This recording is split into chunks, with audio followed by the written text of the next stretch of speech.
hampir sama dengan kasus pembunuhan Eki sama Vina Cirebon. Nah, alat bukti nggak ada tapi dipaksakan tersangka, itu aja. Oke. Merugikan keuangan negara Dan perekonomian negara. Dibuktikan semua. Kalau seorang jaksa mengatakan tidak perlu ada aliran dana, ini jaksa sekolahnya di mana? Saya nggak tahu. Ya kan? Enggak, ini sekarang saya mencoba menebak-nebak saja. Sekarang lagi musim ijazah palsu. Ijazah abal-abal nih. Perlu ditanyakan sekolahnya dari mana? Ini penyelidikan dalam tindak pidana korupsi, Pak, itu extraordinary crime sampai dibentuk KPK.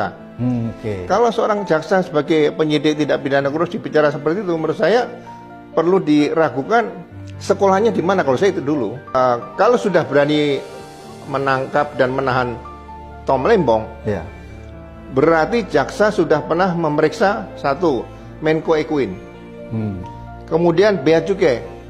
Barang ini, gula ini datang dari langit atau datang lewat kapal? Atau lewat pesawat juga bisa mungkin ya. Ini sudah semua belum? Kemudian tadi aliran dana, merugikan keuangan negara. Kalau nggak ada keuangan negara, mau dikatakan korupsi, pasalnya pasal 2, pasal 3 sama di situ.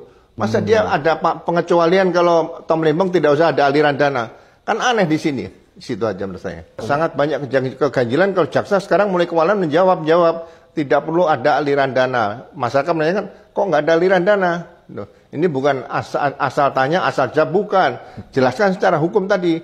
Unsur-unsur pasal tadi, jaksa bisa memberikan penjelasan kepada masyarakat. Iya, kalau Kementerian Lembaga Negara, Pak, itu kan ada yang mengawasi, BPK juga mengawasi. Inspektorat juga ada di situ.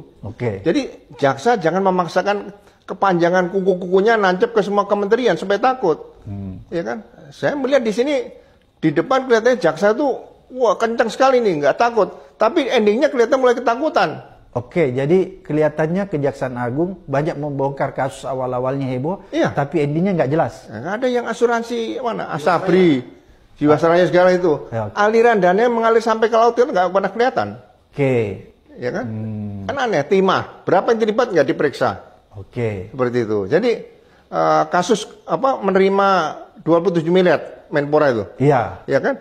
Itu sebetulnya bisa dikenakan 480 untuk Undang-Undang 31 tahun 1999 korupsi. Sehingga penyidikannya jaksa harusnya minta bantuan Kapolri, tolong disidik tindak pidana penadah uang hasil korupsi 27M kepada Menpora oleh Kapolri. Kan gitu, Pak. Jadi walaupun dia kembalikan tidak menghapuskan tidak menghapuskan, kok enak sekali nanti kalau ketahuan dikembalikan, kalau enggak diambilkan gitu.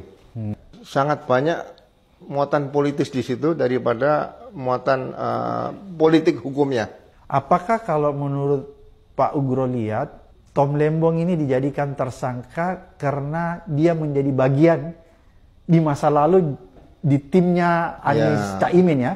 Apakah kira-kira ada dugaan ke sana tuh, Pak? Banyak indikasi seperti itu, yang orang diucapkan itu tidak ada salahnya. Jadi orang menganalisa penangkapan Pak Tom Lembong ini yang dikatakan oleh para pakar dan pengamat-pengamat hukum, pengamat masalah sosial, itu tidak ada salahnya di situ. Jadi ya kalau menurut saya jaksa nggak usah marah kalau dikritik, itu kan wajar, biasa lah.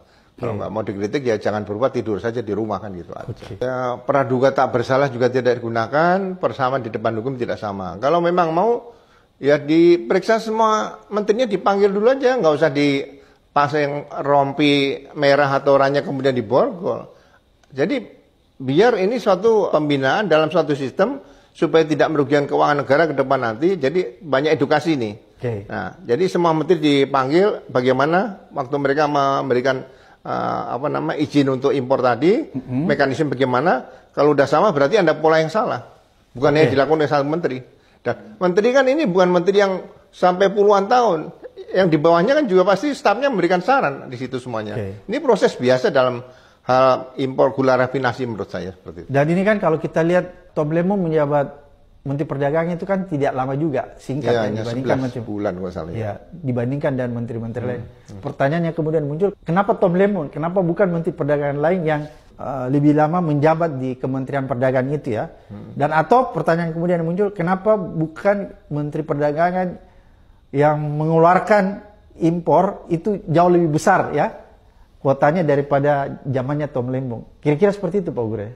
Ya, mungkin kalau dilihat dari aspek politis, ya kan, ini kan Tom Lembong kan mendukung kemarin yang Pak Anies nih. Perubahan ya? Iya, perubahan. Jadi Pak Tom Lembong ini kan menurut saya juga termasuk orang pintar di situ. Dia banyak bicara, ingin mengungkapkan yang lebih besar dan sebagainya. Jadi mungkin sebelum yang besar diungkap oleh Pak Tom Lembong dikunci dulu di sini supaya nggak banyak bicara kira-kira gitu.